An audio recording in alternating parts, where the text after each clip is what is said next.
How did Exquisite Departures come to be? Exquisite Departures sort of started as, in a way, a reaction to the restrictions placed on us by the pandemic.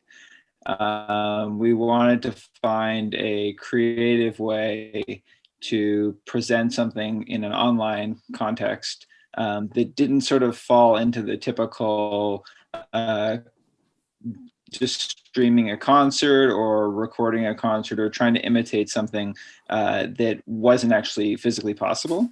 Um, the idea sort of started brewing many years ago when I came across this compilation called Exquisite Corpses from the Bunker. And it's a New York-based compilation that I sort of picked up on a whim that featured a bunch of New York artists who were all sort of part of a scene, an improv scene that focused around a specific venue, the Bunker.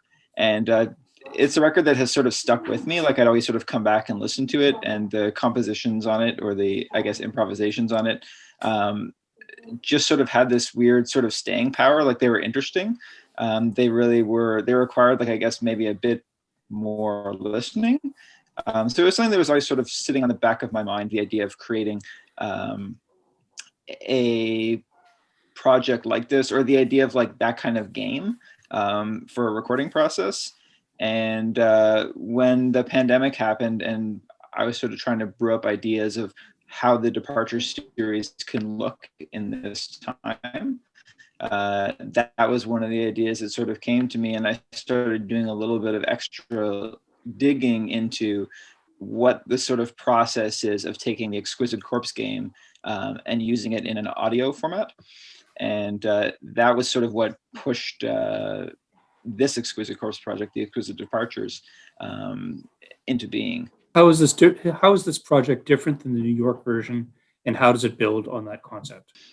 The biggest difference between Exquisite Departures and Exquisite Corpses from the Bunker, which is the New York recording, is that our project includes video. So essentially, we are creating video. We're creating music videos for all of the 15 tracks that we are creating here, and I think that that's like a sort of a really important element, because it recognizes this other piece of the scene that exists here in Toronto, and I'm sure it exists in many places, but in Toronto, there's definitely a pretty big interaction between a lot of video artists and musicians, and collaborations in the live realm. And a number of the artists that we're working with on this project are people who often collaborate in the live realm with musicians. So that's really like sort of baked into a lot of their practice. And I think they're bringing that to this project as well. I guess the other difference is that the New York recording was really focused on an extremely tight-knit scene of improv musicians based around a specific venue.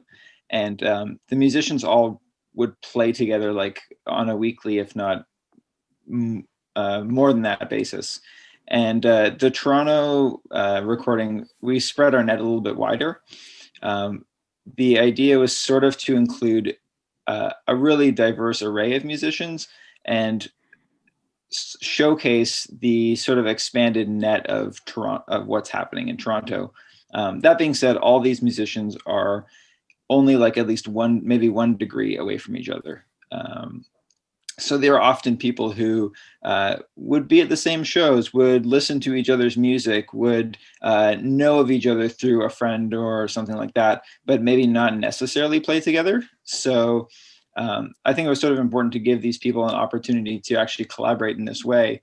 And many people on the recording, this is sort of their first time collaborating together, even though they're sort of always in these almost parallel communities, or always at our sort of arm's length from each other. And yeah, both projects in a way are like a sort of a snapshot of a scene. And that was something that was sort of important for me in thinking about the project, is that it's like, it's this picture of a scene that is, it's a piece of documentation that, you know, someone can go back to and find, you know, 10, 20 years down the road, like I found the New York compilation. And, you know, it inspired this project. So, you know, hopefully someone will stumble across this in 20 years, and then think, oh, maybe I should do this for my community. Why is this something Toronto needs right now? This is something that's, I think, really needed for Toronto right now, because of a lot of the limitations that have been put on live music and the way that people gather. And the sort of energy and spontaneity, especially in improvised live music, is something that is really difficult to recreate. And it's something that this project sort of aims to create in sort of a roundabout way.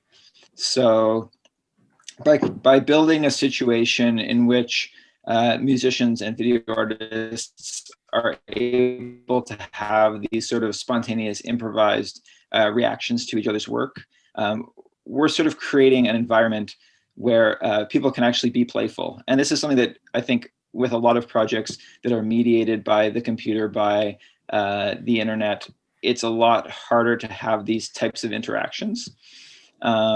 So it was really like a way to bring people together without actually physically bringing them together, bringing them together through the recording process and letting them sort of have time to play. I guess the other thing is that a lot of these people, sort of as I was saying before, a lot of these people I would have hoped would have collaborated, and those who haven't, it's nice to bring them together and encourage collaboration in this way. A lot of Toronto's music scene, I think in general, is a bit underdocumented, and anything that I can do to create another document, another time capsule, another like piece of information about Toronto's music out there, I think is a positive move, and that's definitely what this is. So hopefully this project is an inspiring jumping off point for a lot of people, and will hopefully encourage them to dig a little bit deeper into who these artists are. Obviously, the big thing that the music community sort of thrives on is a lot of sort of random, spontaneous, unplanned interactions that happen all the time in a live setting, both for the musicians, but for the audiences as well. Just stumbling upon people at shows, being in an improvised context, and ideas sort of popping up that then will later get inserted into a composition or into a more fleshed out idea. And the space to create that stuff, I think, has been severely limited by the pandemic. So this is sort of a space where musicians can actually try and create that stuff and like just flex those muscles that they haven't necessarily been using, that sort of like Transac muscle that has gone dormant because we don't have an opportunity to do that kind of stuff in the digital realm. You tell us about how it's going to roll out. Sure. On November 20th at 7 p.m., Exquisite Departures will go live on the Music Gallery website and Facebook Live. So anyone can tune in to the broadcast, the premiere. And then 2 weeks later on the Bandcamp Friday, the last one of 2020, on December 4th, all the files will be up on Bandcamp, so people can download the high quality digital audio and high quality video for their at-home use. And we'll also be releasing a cassette tape, which will come with a download for the high quality audio and video. But you can also, play it in your car or wherever you happen to be.